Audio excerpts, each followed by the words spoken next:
Assalamualaikum warahmatullahi wabarakatuh. Perkenalkan, nama saya Ulfa Hamim, nomor BP 2022200002, kelas PB 1X2, jurusan S1 Manajemen, Universitas Dharma Andalas. Baiklah, di video kali ini saya akan menjelaskan beberapa materi. Yang pertama, mengelola SDM. Kedua, pemasaran. Ketiga, sistem informasi dan manajemen. Keempat, manajemen produksi. Kelima, fungsi akuntansi dan analisis keuangan. Baiklah, saya akan menjelaskan tentang mengelola SDM. Apa itu manajemen SDM?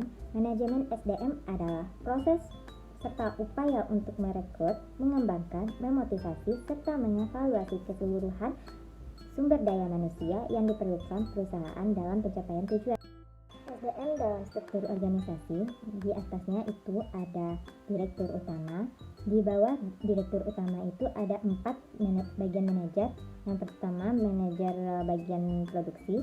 Kedua, manajer bagian pemasaran. Ketiga, manajer bagian SDM. Keempat, manajer bagian administrasi dan keuangan. Di bagian manajer SDM itu ada divisi-divisi, yaitu pertama divisi perekrutan dan perencanaan, kedua divisi kompensasi dan kesejahteraan tenaga kerja, ketiga divisi hukum dan serikat tenaga kerja, keempat divisi pendidikan dan pelatihan.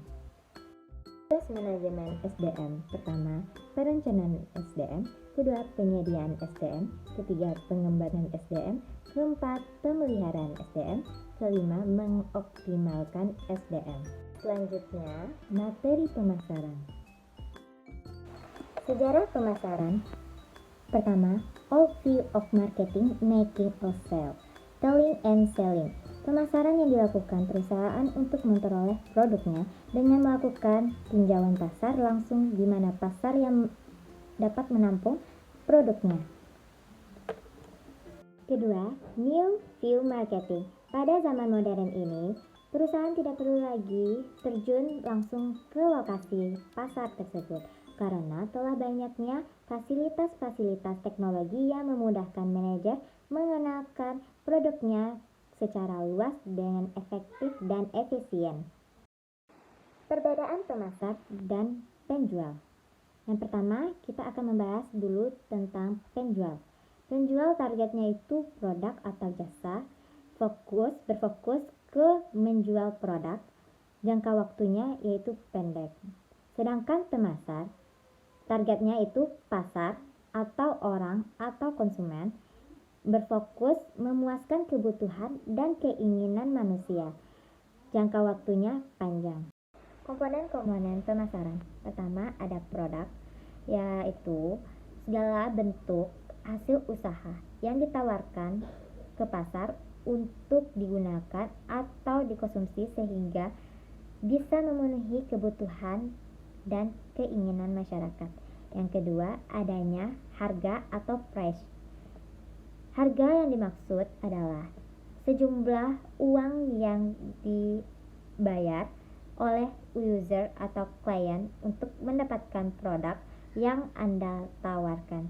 Ketiga, adanya tempat atau place, yaitu berfokus pada tempat dan lokasi di mana perusahaan tersebut berdiri. Yang keempat, adanya promosi. Promosi adalah strategi marketing mix yang berfokuskan kepada promosi bisnis seperti bagaimana cara Anda menawarkan produk ke media apa yang digunakan dan sebagainya. 5. Orang atau people, yaitu faktor sumber daya manusia yang sangat menentukan maju atau tidaknya sebuah perusahaan. Keenam, adanya proses.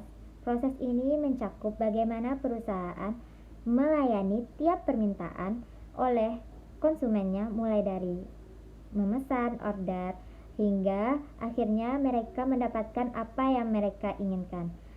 7. Tampilan fisik. Tampilan fisik tempat usaha untuk menjelaskan bagaimana penataan bangunan dari suatu perusahaan tersebut. Adanya konsep 7M. Pertama, adanya misi atau mission. Kedua, adanya target pasar atau market target. Ketiga, adanya pesan atau message. Keempat, adanya saluran komunikasi atau media. Kelima, adanya anggaran atau money. Keempat, adanya bauran promosi atau mix. Ketujuh, ada pengukuran efektivitas promosi atau measurement. Selanjutnya, memproduksi barang dan jasa. Produksi dan operasi. Pertama, operasi adalah aktivitas dan proses yang digunakan untuk membuat produk tertentu berwujud atau tidak berwujud. Kedua, produksi adalah aktivitas dan proses yang digunakan untuk membuat produk berwujud, proses penciptaan barang dan jasa, proses dan metode yang dipakai untuk melakukan transformasi dari input yang berwujud atau bahan baku barang setengah jadi dari komponen tersebut, dan input tidak berwujud seperti ide informasi menjadi barang dan jasa. Proses produksi atau operasi. Pertama, adanya input. Input adanya material, manusia, energi, modal, dan informasi. Selanjutnya adanya proses operasi transformasi nilai tambah. Selanjutnya ada output barang dan jasa. Tipe-tipe produksi. Pertama, adanya proses ekstraktif. Proses pengambilan bahan produksi dari alam untuk dipasarkan. Contohnya, pertanian, pertambangan, perkebunan, dan kehutanan. Kedua, proses analisis. Proses yang mengolah bahan mentah menjadi dua atau lebih barang jadi. Contohnya, pertambangan minyak bumi mengelola minyak mentah menjadi beberapa jenis produk seperti oli, bensin, parafin. Proses sintesis mengelola beberapa bahan mentah menjadi suatu produk. Contohnya, tepung bumbu diproduksi dari campuran bumbu. Proses pengubahan. Proses bahan baku diproduksi hanya dirubah bentuknya saja. Contohnya, lempengan yang dibentuk menjadi badan mobil, penggergajian kayu menjadi meja atau kursi, dan lain-lain. Metode produksi ada dua, yaitu metode job shop dan metode batch. Metode job shop adalah penyelesaian pekerjaan ditangani oleh seseorang atau sekelompok orang. Yang kedua, metode batch adalah tugas dalam pekerjaan dibagi menjadi beberapa bagian. Setelah satu tugasnya selesai, dilanjutkan ke bagian berikutnya atau spesialis tugas. Tugas dikerjakan secara berkelanjutan mengalir dari bagian ke bagian. Sistem informasi manajemen. Data dan informasi. Data merupakan sebuah hasil dari pengukuran atau pengamatan suatu variabel yang bentuknya dapat berupa kata-kata maupun angka. Informasi adalah pesan atau ucapan atau ekspresi atau kumpulan pesan yang terdiri dari order, squares, dari simbol atau makna yang dapat ditafsirkan dari pesan atau kumpulan pesan. Kualitas dari suatu informasi. Pertama, akurat. Informasi harus bebas dari kesalahan-kesalahan dan tidak bisa atau tidak menyesatkan. Kedua, tepat pada waktunya. Informasi yang datang pada penerima tidak boleh terlambat, karena informasi yang sudah usang tidak mempunyai nilai lagi. Yang ketiga, relevan. Informasi harus mempunyai manfaat bagi pemakainya. Selanjutnya, klasifikasi modal terbagi atas dua bagian, yaitu modal jangka pendek dan jangka panjang. Modal jangka pendek adanya utang dagang, piutang dagang, persediaan dagang, persediaan bahan baku, persediaan dalam proses, persediaan barang jadi, modal kerja. Modal jangka panjang yaitu pinjaman jangka panjang, modal sendiri, saham biasa, saham preference. Selanjutnya, apa itu saham? Saham adalah sebuah bukti kepemilikan nilai sebuah perusahaan atau suatu dokumen berharga yang mampu menampilkan bagian kepemilikan dari suatu perusahaan. Adapun klasifikasi saham terbagi atas dua bagian, yaitu saham biasa dan saham preference.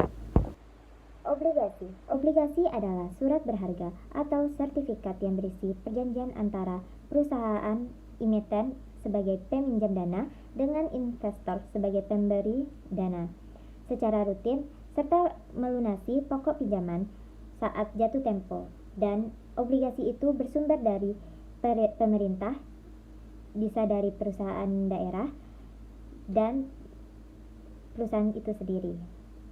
Selanjutnya yaitu fungsi akuntansi dan analisis keuangan. Fungsi akuntansi sebagai penunjang dari manajemen dalam pencatatan transaksi, perusahaan, harta, dan kekayaan. Hasil dari akuntansi adalah laporan keuangan. Guna laporan keuangan tersebut untuk mengambil keputusan pertanggungjawaban perusahaan kepada pemilik. Salah satu kewajiban jika go public. Kategori akuntansi. Pertama, akuntan publik. Kedua, akuntan perusahaan. Ketiga, akuntan pemerintahan. Keempat, akuntan pendidik.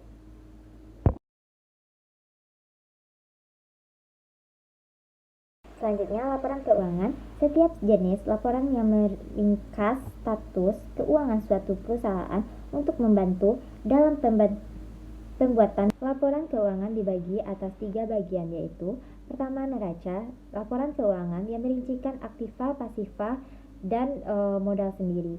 Yang kedua, laporan laba rugi. Laporan keuangannya merincikan pendapatan dan pengeluaran tahunan suatu perusahaan sehingga dapat memperlihatkan laba atau rugi tahunan sebuah perusahaan. Ketiga, laporan arus kas. Laporan keuangan yang menjabarkan pendapatan dan pembayaran uang kas suatu perusahaan setiap tahunnya. Lanjut, anggaran. Anggaran adalah laporan terperinci mengenai perkiraan pendapat dan pengeluaran untuk suatu periode.